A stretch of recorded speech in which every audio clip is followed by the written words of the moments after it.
خدا کے لیے تایا جان رحم کریں مجھ پر، وہ گڑگڑائے جا رہی تھی۔ تجھ پر رحم کروں؟ اگر مجھے اپنی بیٹے کی محبت کا لحاظ نہ ہوتا تو میں تیرا سر قلم کر دیتا۔ وہ غصے سے اسے گھسیٹتے ہوئے کمرے میں لے آئے تھے۔ تایا جان، وہ مزید کچھ کہتی کہ اس سے قبل ہی اسے کمرے میں ایک طرف دھکیل کر دروازہ بند کر دیا گیا تھا۔ شام کو گھر کے وسیع باغ میں سب لوگ اکٹھے تھے۔ آصف خان، جو کہ اپنے بھائیوں میں سب سے بڑے تھے، ہر بات کا فیصلہ وہی لیا کرتے تھے، لہذا آج کی بیٹھک کا مقصد بھی ایک فیصلہ سنانا تھا۔ کلیم خان گاؤں کے رہنے والے خاندانی رئیس تھے۔ ان کے 4 بیٹے تھے، آصف خان، کریم خان، سہیل خان اور احمد خان۔ 2 بیٹوں کی شادی تو انہوں نے اپنے ہی قبیلے کی لڑکیوں سے کروائی۔ ایک بیٹے کا رشتہ خاندان سے باہر مگر اپنی مرضی سے جوڑا تھا، مگر چھوٹا بیٹا احمد خان تعلیم کے سلسلے میں اسلام آباد گیا تھا اور وہیں ملازمت کے بعد اپنی پسند کی لڑکی سے شادی کر لی۔ یہی وجہ تھی کہ پچھلے 24 سالوں سے کلیم خان نے انہیں اور ان کی بیگم کو، حتیٰ کہ اپنی پوتی شہزین کو بھی نہ اپنایا تھا، مگر وفات سے کچھ روز قبل انہوں نے احمد خان کو معاف کر دیا تھا، جس کے نتیجے میں ان کا یہاں آنا جانا شروع ہو چکا تھا۔ 3 ماہ قبل احمد خان اور ان کی بیگم شہلا نے خودکشی کر لی، جس کا ذمہ دار خاندان کے افراد نے شہزین کو ٹھہرایا اور اسے اب زبردستی اپنے ساتھ گاؤں لے آئے تھے۔ توبہ توبہ، شکر ہے کہ خدا نے ہمیں ایسی بے باک بیٹیاں عطا نہیں کی، چھوٹی تائی کانوں کو ہاتھ لگاتے ہوئے بولی تھی۔ بھائی صاحب، میں تو کہتا ہوں کہ اس لڑکی کا خاندان بھر کی لڑکیوں کے لیے عبرت کا نشانہ بنانا چاہیے۔ جو اس نے کیا، اس کے بعد تو اسے زندہ دفن کر دینا بھی کم سزا ہے۔ کریم خان درندگی سے بولے تھے۔ ہرگز نہیں، اس لڑکی نے مجھے دھتکارا تھا، اس کی سزا یہی ہے کہ وہ میری بیوی بنے گی۔ باغ میں داخل ہوتے بلال نے اپنا حکم سب پر صادر کیا تھا۔ بلال درست کہہ رہا ہے، آصف خان نے بھی بیٹے کی حمایت کی، مگر وہ ایک بد کردار لڑکی ہے بھائی صاحب۔ اس کی بد کرداری کے باعث ہم احمد اور شہلا نے اپنی جان دے دی، اور اب آپ اس تہمت کو اپنے خاندان کی عزت بنانا چاہتے ہیں۔ سہیل خان نے لمبی تہمت باندھی تھی۔ بس میں نے فیصلہ کر لیا ہے، اب مجھے کسی کے مشورے کی ضرورت نہیں ہے۔ آصف خان نے گویا بات ہی ختم کر دی۔ جی بہتر۔ کریم خان نے بھی مزید مخالفت نہ کی تھی۔ آصف خان کا صرف ایک ہی بیٹا تھا، جبکہ کریم خان کی 2 بیٹیاں تھیں اور اخلوتا بیٹا بے مشکل 10 سال کا تھا۔ سہیل خان کی بھی ایک ہی بیٹی تھی۔ گھر کا بڑا بیٹا بلال ہی تھا، جو کہ نہایت ہی غیر ذمہ دار اور فطرتاً کاہل تھا۔ اس کے باوجود پورا گھر اسی کا نام دم بھرنے پر مجبور تھا۔ اٹھ جاؤ جانے عزیز، وہ بے ہوشی کی حالت میں تھی تو بلال نے اس پر پانی کے چند قطرے ڈالے۔ بلال بھائی، مجھے یہاں سے نکالیں پلیز، وہ ڈرے سہمے لہجے میں بولی۔ کمبخت بھائی کا لفظ تمہارے منہ سے زہر لگتا ہے مجھے۔ میری جان، میں تو تمہیں آج ہی نکال لیتا، مگر قاضی نے نکاح کی تاریخ آج کی نہیں لی۔ وہ کرسی پر بیٹھتے ہوئے بولا۔ نکاح؟ کس کا نکاح؟ وہ جو زمین پر دیوار سے ٹیک لگا کر نیند دراز تھی، ایک دم سیدھی ہو کر بیٹھی۔ ہمارا نکاح؟ وہ منہ میں ڈالے سگریٹ کو لائٹر سے جلاتے ہوئے بولا۔ آپ لوگ میرے ساتھ زبردستی نہیں کر سکتے۔ اس نے تھوڑی بہت ہمت دکھائی تو بلال فوراً اس کے قریب جا بیٹھا۔ کرنے کو تو میں بہت کچھ کر سکتا ہوں، مگر پھر تمہاری محبت مجھے رکنے پر مجبور کر دیتی ہے، وہ اس کا دایاں کندھا تھام کر بولا تھا۔ خیر، میں تمہیں یہاں یہ بتانے آیا تھا کہ آج شام ہماری مہندی ہے۔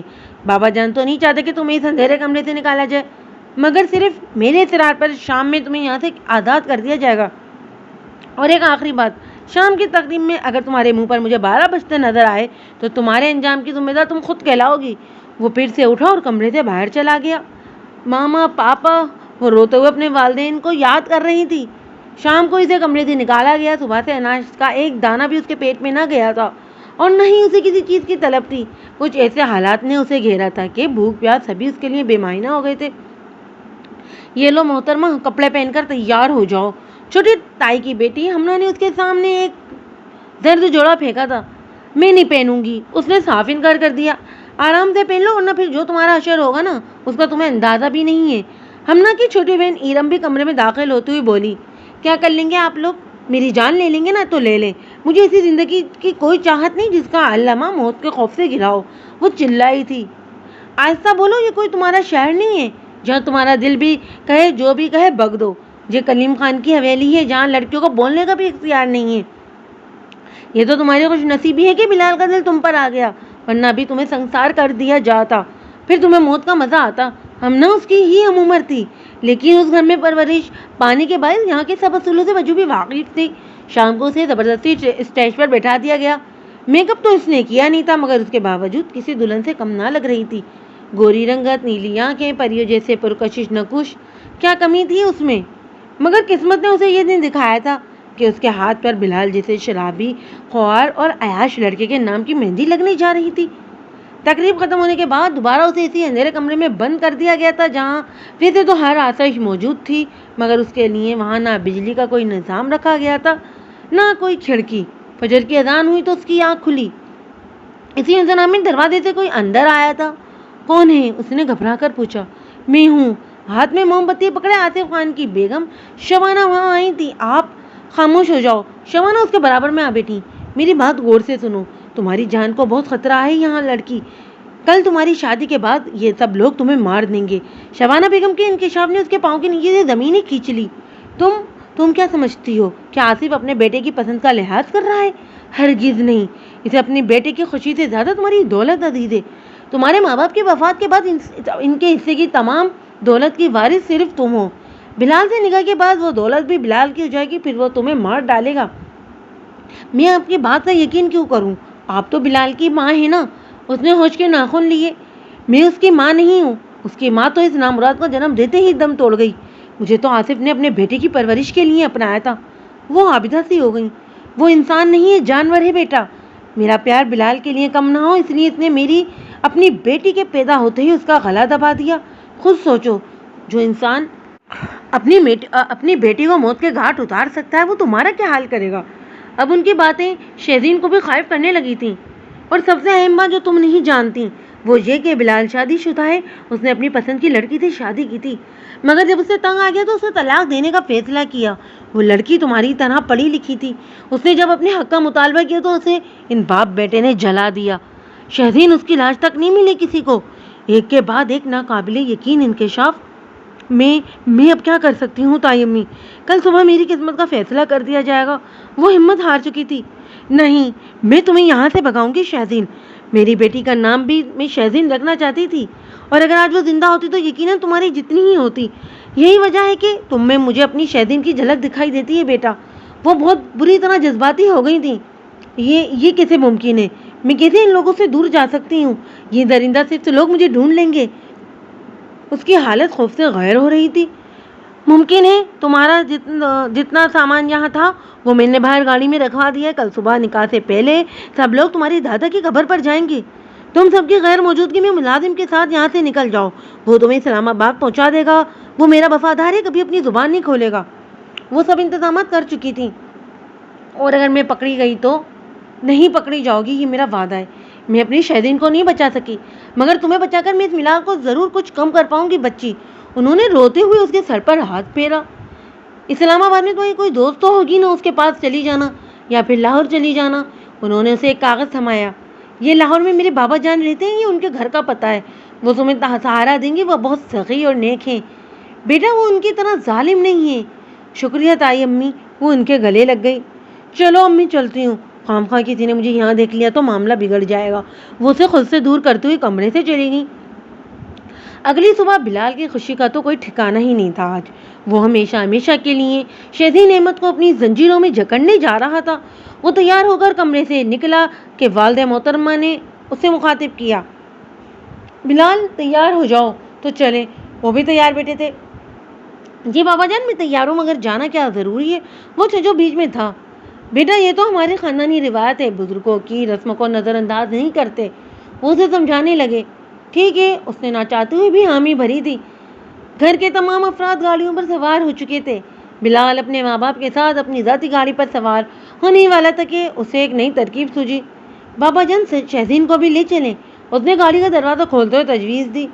ارے نہیں بیٹا، مہندی کے بعد دلہن کو کہیں نہیں جانے دیتے ہم۔ شبانہ بیگم نے بات سنبھالی۔ ہاں ٹھیک کہہ رہی ہے تمہاری ماں، ویسے بھی اس نے کل سے جیسی شکل بنائی ہے اسے کہیں لے جانا حماقت ہی ہوگی۔ آصف خان نے بھی بیگم کی بات کا ساتھ دیا تھا۔ ٹھیک ہے، وہ برے منہ بناتے ہوئے گاڑی میں جا بیٹھا تھا۔ گھر پر کوئی بھی موجود نہ تھا، تمام ملازمین بھی سب ان کے ساتھ چلے گئے تھے۔ گھر میں صرف شبانہ بیگم کا خاص ملازم ہی موجود تھا جس نے بیماری کا چھٹی کا بہانہ بنا دیا تھا۔ جلدی چلو، وہ شہزین کے کمرے میں آیا۔ ہاں وہ بھی تیاری بیٹھی تھی۔ ہم لوگ پچھلے دروازے سے جائیں گے، تمہیں میں گاڑی تک پہنچا دوں گا، وہ تمہیں اسلام آباد چھوڑ آئے گی۔ پچھلے دروازے تک پہنچتے اس نے سارا منصوبہ شہزین کو سمجھا دیا تھا۔ خاصی ویران اور سنجیدہ جگہ کو عبور کرتے ہوئے وہ دونوں ایک کھلے میدان میں پہنچے جہاں ایک سیاہ رنگ کی گاڑی ڈرائیو سمیت موجود تھی۔ ملازم نے شہزین کو سامان گاڑی میں رکھا اور ڈرائیور کو بھی بہت ساری ہدایت دی۔ تمہارے بیگ میں کچھ رقم اور موبائل بھی پڑا ہے، پہنچ کر اپنے محسن کو بتا دینا۔ وہ گاڑی میں بیٹھی تو ملازم نے دبے لفظوں میں اسے ساری بات سمجھائی۔ وہ کسی بھی صورت نہیں چاہتا تھا کہ شبانہ بیگم کا نام سامنے آئے۔ ٹھیک ہے، وہ بھی سمجھ گئی۔ وہ لوگ شام ڈھلنے سے پہلے گھر آ گئے تھے۔ تمام تیاریاں تو کل ہی مکمل کر لی گئی تھیں، بس کچھ ہی دیر میں نکاح اور پھر رخصتی کے معاملات طے پائے جانے تھے۔ تم لوگ جاؤ، دلہن کو تیار کرو، تقریب کچھ ہی دیر میں شروع ہو جائے گی۔ آصف خان نے بیگم کو ہدایت دی، تبھی دوڑتی ہوئی ہمنا ہال میں آئی تھی۔ تایا جان، وہ شہزین کمرے میں نہیں ہے۔ اس بات پر شبانہ بیگم نے لاکھوں کروڑوں بار شکر ادا کیا تھا۔ کیا بکواس کر رہی ہو؟ کہاں جا سکتی ہے وہ؟ بلال تو ایک دم تیش میں ہی آ گیا تھا۔ ہاں دیکھو، ادھر ہی کمرے میں ہوگی، کہاں جا سکتی ہے؟ کسی کو شک نہ ہو جائے اس لیے شبانہ بیگم نے بھی بناوٹی فکر کا مظاہرہ کیا۔ نہیں، رک جاؤ، آصف بیگم نے سب کو روک دیا۔ ہم نے بہت بڑی غلطی کر دی اسے کمزور سمجھ کر۔ وہ احمد کی بیٹی ہے۔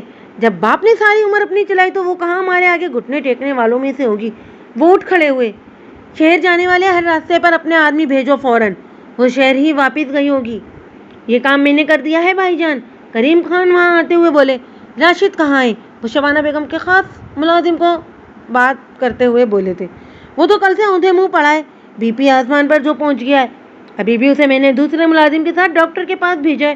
وہ نہیں چاہتی تھی کہ راشد کا اس پر شک جائے۔ میں اس لڑکی کو نہیں چھوڑوں گا، اتنی تذلیل کروا دی اس نے میری۔ بلال کا تو خون ہی کھول رہا تھا۔ بہت بڑی حماقت کی ہے اس نے، آصف خان بڑبڑائے۔ وہ بخیر و خوب بھی عافیت اپنے شہر پہنچ چکی تھی۔ کتنی خوبصورت اور اس کے ساتھ تلخ یادیں بھی اس شہر سے وابستہ تھیں جہاں اس نے اپنی زندگی کے 22 سال گزارے تھے۔ ڈرائیور اسے بتائی گئی جگہ کے قریب سڑک پر اتار گیا تھا۔ اس نے وہاں سے ٹیکسی پکڑی اور اپنی دوست کے گھر پہنچی تھی۔ شادی سمیرا نے جیسے ہی دروازہ کھولا تو سامنے اپنی پیاری سی دوست کو کھڑا دیکھ کر دنگ رہ گئی تھی۔ تم یہاں کیسے آئیں؟ وہ جیسے ہی صوفے پر بیٹھی سمیرا نے اپنی تفتیش شروع کر دی۔ توبہ توبہ، تمہارے خاندان والے تو جانور ہیں شادی۔ تمام داستان سننے کے بعد وہ بھی حواس باختہ ہو گئی تھی۔ مجھے سمجھ نہیں آ رہا کہ میں کیا کروں۔ اس نے دونوں ہاتھوں سے سر پکڑا ہوا تھا۔ فی الحال اس شہر سے بھاگو، وہ لوگ تمہیں ڈھونڈتے ہوئے یہیں آئیں گے۔ یار، اس نے عقل مندی کی بات کی تھی۔ کہاں جاؤں؟ وہیں جا تمہاری تائی امی نے بولا ہے، ان کے بابا کے گھر۔ سمیرا کو وہ جگہ ہی محفوظ لگی تھی۔ میں کیوں بے وجہ کسی غیر کے لیے درد سر بنوں؟ وہ نہایت خوددار تھی۔ یہ وقت ان باتوں کا نہیں ہے شہزین۔ مجھے سال تک پہنچانے والے، خدا ان کو ذلیل و رسوا کرے گا۔ وہ اسی کو بد دعا دے رہی تھی جو اس کی حالت کا ذمہ دار تھا۔ جو کچھ شان نے تمہارے ساتھ کیا وہ نہایت افسوسناک ہے، مگر اب تمہیں زندگی کی جنگ کو بہادروں کی طرح لڑنا ہے۔ وہ اس کی ہمت بندھا رہی تھی۔ اس کی بے وفائی نے فقط مجھے ہی برباد نہیں کیا بلکہ میرے ماں باپ کی بھی جان لے لی۔ اس کے زخم ابھی تک تازہ تھے اور آنکھیں نم۔ اس نے ایسا کیوں کیا میں نہیں جانتی، مگر وہ ایک دن بہت پچھتائے گا۔ اس کا پچھتاوا میرے والدین کو واپس نہیں لا سکتا۔ اس کا لہجہ نفرت سے لبریز تھا۔ اس کی باتوں میں وقت برباد نہ کرو، تمہیں یہاں سے نکلنا ہے فوراً۔ سمیرا نے پھر سے اسے ایک دم سب کچھ یاد دلایا تھا۔ ٹھیک ہے، 1 گھنٹے بعد وہ لاہور کی بس پر روانہ ہو گئی، مگر اکیلی۔ لڑکی اور لمبا سفر، راستے میں بس رکی تو اسے پیاس کا شدت کا اندازہ ہوا۔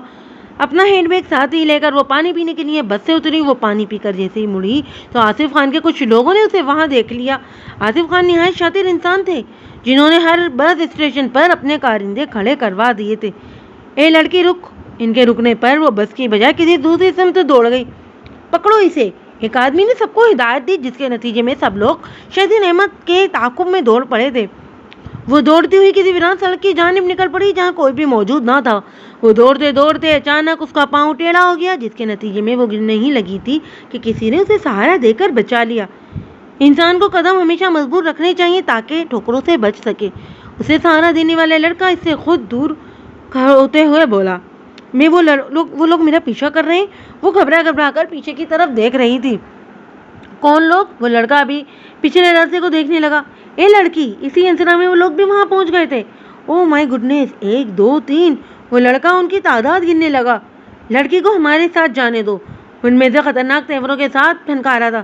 کیوں؟ وہ آستینیں چڑھاتے ہوئے بولا۔ یہ ہمارے گاؤں کی لڑکی ہے، اس بار دوسرے نے جواب دیا۔ مگر اس وقت یہ ملک شازمان ابراہیم کے علاقے میں ہیں۔ اس نے مسکراتے ہوئے اپنا تعارف کرایا۔ ہم سے دشمنی تمہیں بہت مہنگی پڑے گی۔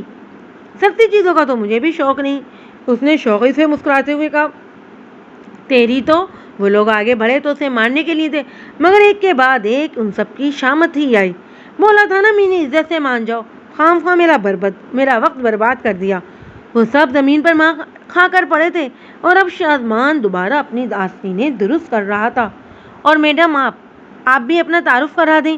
وہ جیسے ہی شیزین کی طرف مڑا تو وہ وہاں موجود نہ تھی۔ کدھر گئی اب یہ لڑکی؟ وہ اپنے بالوں میں ہاتھ پھیرتے ہوئے بولا۔ وہ وہاں سے دوبارہ بس اسٹینڈ پر آئی مگر اب وہاں کوئی بس موجود نہ تھی۔ سنیے یہاں بس تھی نا؟ اس نے ایک اسٹال پر موجود آدمی سے پوچھا۔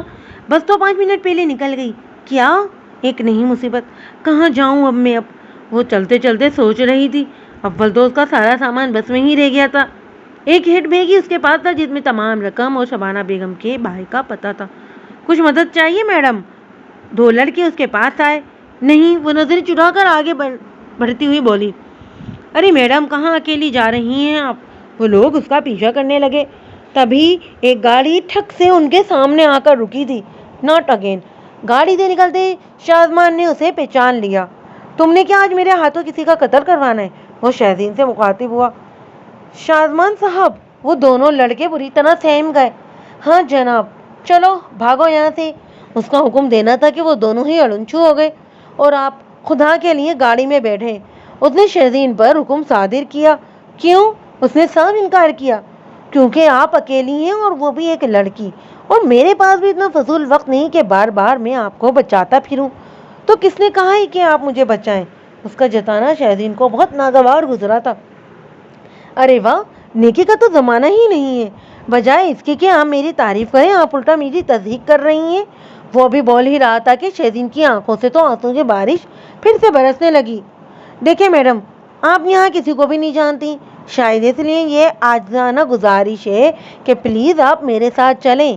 آپ کو جہاں جانا ہے میں آپ کو وہاں چھوڑ دوں گا۔ اس مرتبہ وہ نرمی سے بولا تھا۔ جانتی تو میں آپ کو بھی نہیں ہوں، وہ ایک دم بولی، پر پہچانتی تو ہے نا، میں کم سے کم باقیوں جیسا تو نہیں ہوں، ایک شریف گھر کا رہنے والا ہوں، ورنہ کیوں کرتا آپ کی مدد؟ وہ دلیل دینے لگا تھا۔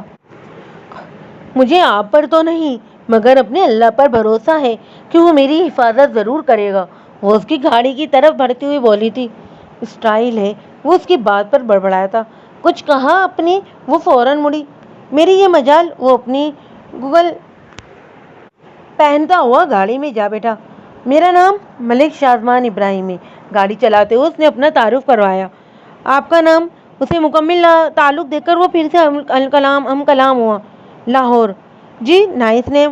اس نے نچلا اور دانتوں تلے کچلا تھا۔ مجھے لاہور جانا ہے۔ اس نے اپنی بات مکمل کی۔ یہ آپ کا نام ہے؟ آپ کا دماغ خراب ہے؟ میں آپ سے کہہ رہی ہوں کہ مجھے لاہور جانا ہے۔ اسے غصہ آیا۔ مگر میں نے تو آپ سے آپ کا نام پوچھا تھا۔ اس کی سوئی ابھی تک وہیں اٹکی ہوئی تھی۔ میں کیوں بتاؤں آپ کو اپنا نام؟ کیونکہ میں نے آپ کو اپنا نام بتایا ہے۔ اس کا وہی مخصوص اور اپنائیت سے بھرپور لہجہ تھا۔ تو میں نے آپ سے آپ کا نام نہیں پوچھا تھا۔ وہ بدلہجی پر اتر آئی تھی۔ مگر میں تو پوچھ رہا ہوں نا۔ اس نے گہری نظر اس لڑکی پر ڈالی جس کا دلکش سراپا کسی کو بھی اپنی طرف مائل کرنے کی بھرپور صلاحیت رکھتا تھا۔ ویسے آپ سے ایک اور سوال کر سکتا ہوں؟ اس کے سوال پر بھی وہ خاموش تھی۔ پاکستان میں لڑکی کی خاموشی کو ہمیشہ ہاں ہی سمجھا جاتا ہے۔ وہ شرارتی انداز میں بولا تھا۔ میرے ہاں یا نہ سے آپ کی زبان کو تالا تو لگنے سے رہا۔ وہ انتہائی تیکھے لہجے میں بولی تھی۔ آپ کا پیچھا کرنے والے لوگ کون ہیں؟ دیکھیے، ٹرسٹ می، میں آپ کی ہر ممکن مدد کرنے کو تیار ہوں۔ وہ میرے تایا جان کے لوگ ہیں۔ تایا جان میری شادی اپنے بیٹے سے کروانا چاہتے ہیں۔ اس نے سچ ہی بتا دیا تھا۔ اور آپ ہر فلمی کہانی کی طرح کسی اور سے محبت کرتی ہوں گی، اور پھر اس لڑکے کے کہنے پر آپ نے اپنا گھر بھی چھوڑ دیا ہوگا، اور وہ لڑکا آپ کو چھوڑ گیا۔ یہی بات ہے نا؟ شیم آن یو میڈم، اگر مجھے پتا ہوتا کہ یہ ماجرا ہے تو خود آپ کو ان کے حوالے کرتا۔ وہ بغیر وقفے کے بولتا چلا گیا۔ ایکسکیوز می مسٹر، آپ ہوتے کون ہیں مجھ پر غصہ نکالنے والے؟ اور ایک بات، مرد ذات سے مجھے سخت نفرت ہے۔ میں کسی لڑکے کی اندھی محبت میں ہو کر وہاں سے نہیں بھاگی، بلکہ اپنی جان بچانے کے لیے دوڑی ہوں۔ وہ لوگ شادی کے بعد مجھے مار کر میرے مرحوم والدین کی دولت پر قبضہ کرنا چاہتے تھے، اور یہ بات خود مجھے میری تائی امی نے بتائی ہے، اور انہیں کی مدد سے میں یہاں تک پہنچی ہوں۔ وہ تو میری قسمت خراب تھی جو میری بس مس ہو گئی، ورنہ آپ کے ساتھ ایک لمحہ بھی گوارا نہیں مجھے۔ اس نے بھی لمبا چوڑا جواب دیا تھا۔ اوہ، آئی ایم سوری۔ وہ شرمندہ سا ہو گیا۔ قصور آپ کا نہیں ہے، یہ ہمارے معاشرے کا ہی اصول ہے کہ بغیر کچھ جانے سارا ملبہ لڑکی پر گرا دیا جاتا ہے۔ وہ پھر سے رونے لگی تھی۔ دیکھیے ملیس، پلیز ڈونٹ کرائی۔ اس نے ڈش بورڈ پر رکھا ٹیشو پیپر اسے تھمایا۔ اب پلیز مجھے بتا دیں کہ آپ کو لاہور میں جانا کہاں ہے، اس ایڈریس پر۔ اس نے اسے ایک کاغذ تھمایا۔ ریئلی؟ وہ تھوڑا حیران ہوا۔ جی، آپ کی تائی امی کا نام شبانہ ہے؟ اسے یہ کیسے معلوم تھا؟ جی، آپ کو کیسے پتا؟ وہ میری سگی پھپھو ہیں اور یہ میرے گھر کا ایڈریس ہے۔ وہ مسکرایا۔ کیا؟ وہ دبکی رہ گئی۔ جی، ویسے پھپھو نے دادا جان کو بتایا تو تھا کہ ایک مہمان ہمارے یہاں رہنے آ رہی ہے، مگر مجھے نہیں پتا تھا کہ آپ کی ایکشن سے بھرپور انٹری ہوگی۔ وہ زیادہ دیر تک سنجیدہ رہنے والا انسان ہی نہ تھا۔ آپ بھی میری بے بسی کا تماشا بنا لیں۔ اس کے سانس کھینچتے ہوئے اس نے آہ بھری تھی۔ اوہ، آئی ایم سوری مس۔ اسے اپنی غلطی کا احساس ہوا تھا۔ شہزین احمد، اس نے بالآخر اپنا نام بتا ہی دیا۔ اوکے مس شہزین احمد، اب یہ بندہ آپ کو آپ کی منزل تک پہنچا دے گا۔ وہ سلیوٹ کرتے ہوئے بولا تھا۔ وہ لوگ لاہور پہنچے تو رات ہو چکی تھی۔ ملک ہاؤس میں داخل ہوتے ہی ایک پل کے لیے شہزین کی نظر ٹھہر سی گئی۔ وہ گھر تو کسی محل سے کم نہ تھا۔ دادا جان! وہ شہزین کے ساتھ گھر کے ہال میں داخل ہوتے ہوئے انہیں پکارنے لگا، مگر اگلے ہی پر وہ سیڑھی سے اترتے ہوئے وہاں آئے۔ دیکھیں تو صحیح کون آیا ہے۔ اس نے شہزین کی طرف اشارہ کیا۔ شازمان بیٹا، یہ کہ تمہاری بیوی ہے؟ آگے ہی تمہارے چھوٹے بھائی شاہ نواز کے زخم مجھے تڑپا رہے ہیں، اور اب تم نے بھی۔ وہ نہ جانے کیا سمجھ بیٹھے تھے۔ ارے نہیں دادا جان، یہ شہزین احمد ہے جنہیں پھپھو نے یہاں بھیجا ہے۔ اس نے آہستگی سے تعارف کروایا۔ اچھا، تبھی میں بولوں کہ یہ بچی شکل سے تو اچھی خاصی سمجھدار لگتی ہے، تم سے کیسے متاثر ہو گئی؟ ان کے طنز پر شہزین تھوڑا مسکرائی تھی۔ کمال ہے، آپ مسکراتی بھی ہیں۔ اس کے مسکرانے پر شازمان نے چوٹ کی تھی۔ شازمان خبردار، جو تم نے ہماری مہمان کو پریشان کیا۔ دادا جان نے اسے فوراً ٹوکا تھا۔ السلام علیکم، اس نے سلام کیا۔ وعلیکم السلام بیٹا، آنے میں کوئی دشواری تو نہیں ہوئی؟ وہ جیسے ہی صوفے پر بیٹھی دادا جان نے سوال کیا۔ کوئی ایک دشواری ہو تو بتاؤں؟ پوچھیے مت دادا جان، کون کون سی دشواری نہیں اٹھانی پڑی انہیں، اور ان کے ساتھ ساتھ مجھے بھی۔ اس کی جگہ شازمان انگڑائی لیتے ہوئے بولا تھا۔ بس تھوڑی پرابلم ہو گئی تھی، میری بس ہو گئی تھی، مس ہو گئی تھی مجھ سے، اس نے سلیقے سے جواب دیا۔ چلو خدا کا شکر ہے تم صحیح سلامت یہاں پہنچ گئی۔ مس شہزین، آپ کا سامان یقیناً بس میں ہی رہ گیا ہوگا۔ اگر آپ کو بس نمبر یاد ہے تو مجھے بتا دیں، کل صبح میں آپ کا سامان لے آؤں گا۔ اس کا دماغ شہزین کی سوچ سے بھی زیادہ تیز تھا۔ یہ سب کام تو بعد میں ہو جائیں گے بیٹا، آپ کو ملازمہ آپ کا کمرہ دکھا دے گی، آپ کچھ دیر آرام کر لیں، پھر کھانے پر ملاقات ہوتی ہے، دادا جان نے مشورہ دیا۔ چلیے میڈم۔ ملازمہ اس کے پاس آئی، وہ ملازمہ کے ساتھ کمرے سے باہر چلی گئی۔ السلام علیکم۔ وہ جیسے ہی اپنے کمرے سے نکلی، شازمان اس کے سامان کے ساتھ وہاں موجود تھا۔ وعلیکم السلام، یہ آپ کا سامان۔ اس نے سوٹ کیس اس کے سامنے رکھا۔ تھینکس، اس نے شکریہ ادا کیا۔ کیا کریں آپ، ہماری پھپھی اور دادا جان کی مہمان ہے، اس لیے آپ کا خیال رکھنا ہم پر لازم ہے۔ خیر، مجھے آفس کے لیے دیر ہو رہی ہے، خدا حافظ۔ وہ اپنا کوٹ درست کرتا وہاں سے چلا گیا تھا۔ وہ ناشتے کی میز پر پہنچی تو صرف دادا جان وہاں موجود تھے، بقول شبانہ بیگم کی ان کی بھاوج سیدہ بیگم حیات تھی، مگر یہاں آنے کے بعد شہزین کا ان سے ابھی تک سامنا نہیں ہوا تھا۔ السلام علیکم، اس نے دادا جان کو سلام کیا اور کرسی پر بیٹھی۔ وعلیکم السلام بیٹا، تمہاری تائی امی کو میں نے بتا دیا کہ تم یہاں پہنچ گئی ہو؟ وہ فکر مندی سے طلب کرنے لگے۔ جی بتا دیا، اس نے پلیٹ میں ٹوسٹ رکھتے ہوئے آہستگی سے جواب دیا۔ کچھ کھاؤ بھی بیٹا۔ انہیں لازمات کی ٹرے اس کے سامنے رکھی۔ شازمان نے رات کو مجھے بتایا کہ تم اسے ہمارے گاؤں میں ملی تھی اور تمہارے تایا کے لوگ تمہارا پیچھا کر رہے تھے۔ برا مت ماننا شازمان، مجھ سے کوئی بات نہیں چھپاتا۔ مجھے بہت خوشی ہوئی کہ میری بیٹی ان لوگوں جیسی ظالم نہیں ہے، اس نے تمہارا ساتھ دیا۔ دادا جان نے چائے کا گھونٹ بھرتے ہوئے کہا تو اس کی حلق سے نوالا بے مشکل اترا تھا۔ مجھے بہت شرمندگی ہو رہی ہے کہ بے وجہ میں آپ پر بوجھ بن رہی ہوں، اس نے شرمساری سے اعتراف کیا تھا۔ ہرگز نہیں بیٹا، جس طرح شازمان میرا پوتا مجھے عزیز ہے، ویسے ہی تم بھی ہو، اور اب تم بھی مجھے دادا جان ہی بلانا۔ میری کوئی پوتی نہیں تھی، اس لیے میری خواہش ہے کہ تم مجھے دادا جان بلاؤ۔ وہ بے انتہا شفقت سے بولے تھے۔ جی دادا جان۔ شاباش بیٹا۔ ویسے تمہاری تائی کچھ دنوں تک یہاں آئیں گی، بہت فکر مند ہو رہی تھی تمہارے لیے۔ وہ بھی اس کی تابعداری پر خوش ہوتے ہوئے بولے تھے۔ انہوں نے جو میرے لیے کیا وہ ناقابل فراموش ہے، وہ بہت زیادہ ممنون تھی۔ نیکی کا صلہ تو خدا پاک ہی دے سکتا ہے۔ چائے کا آخری گھونٹ بھرتے ہوئے انہوں نے بات مکمل کی تھی۔ ایک طرف وہ پرسکون اور مطمئن زندگی گزار رہی تھی، دوسری طرف آصف خان اور پورے خاندان کی زندگی اجیرن ہو چکی تھی۔ شکست، بدنامی، نااہلی اور نہ جانے کتنے زخم ملے تھے شہزین احمد کے مفرور ہو جانے کے بعد۔ بلال تو اب بھی اسے اپنا بنانے کا خواب دیکھ کر بیٹھا تھا، مگر آصف خان تو اسے جان سے مارنے کا تہیہ کیے بیٹھے تھے۔ بھائی صاحب ناک کٹ گئی ہے ہماری۔ کریم خان گھر کے لان میں بیٹھے اپنی عزت کے جنازے پر ماتم کرتے ہوئے دکھائی دے رہے تھے۔ اس شہزین نے ہماری برسوں کی عزت اور روب کی دھجیاں اڑا دی ہیں۔ آصف خان سلگار کا دھواں اڑاتے ہوئے بولے، اسلام آباد میں تو وہ کہیں نہیں ملی۔ جن لوگوں نے اسے دیکھا تھا، اس کا پیچھا کیا تھا، ان کا کہنا تھا کہ وہ کسی لڑکے کے ساتھ تھی۔ بلال وہاں آتے ہوئے بولا، یعنی میرا شک درست ہے، وہ بدذات اب بھی اس لڑکے سے رابطے میں ہیں۔ آصف خان مزید برہم ہوئے، ایک بار وہ لڑکا مل جائے، خدا کی قسم ایسی خوفناک موت دوں گا اسے کہ دنیا دیکھے گی۔ بلال کی آنکھوں میں انتقام کی پٹی بندھ گئی تھی۔ وہ فجر پڑنے کے بعد چھت پر آ گئی۔ شہر کی ٹھنڈی اور مہکتی فضا اسے بہت پسند تھی۔ وہ وہاں کھڑے اب بھی یہی سوچ رہی تھی کہ اب اس کا اگلا قدم کیا ہونا چاہیے۔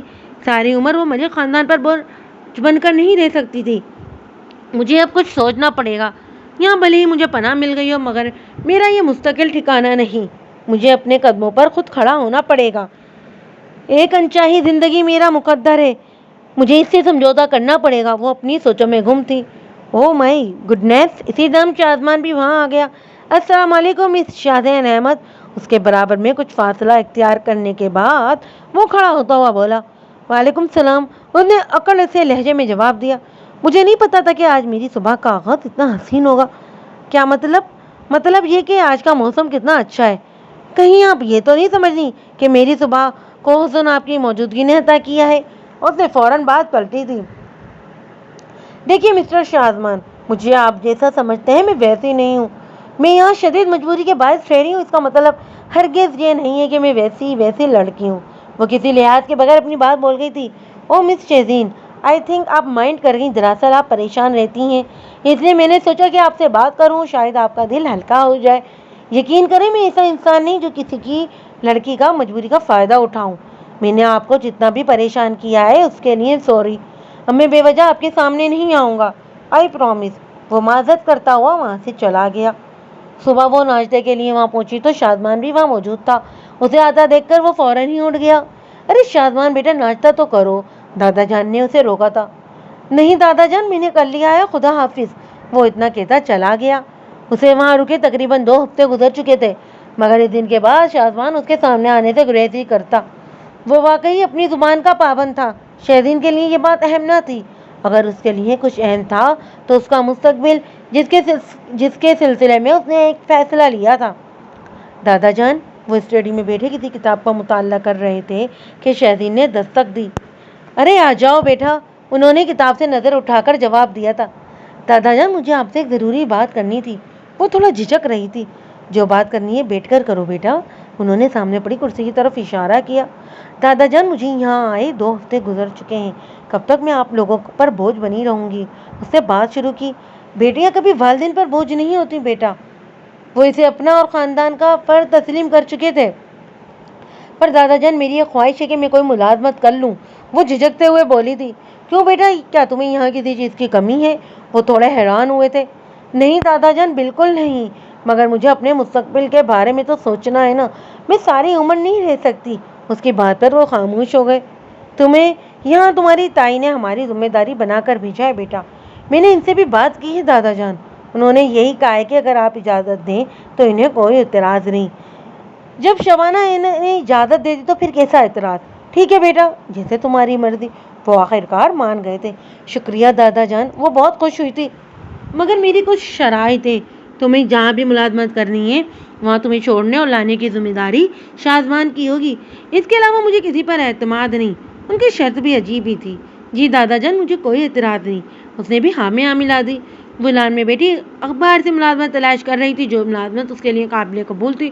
اسی پین سے نشان لگا رہی تھی۔ اسی دوران شازمان کی گاڑی گھر میں داخل ہوئی۔ وہ ہاتھ میں کوٹ لٹکائے اس کے پاس سے گزرا تو اس نے اسے عقب سے پکارا تھا۔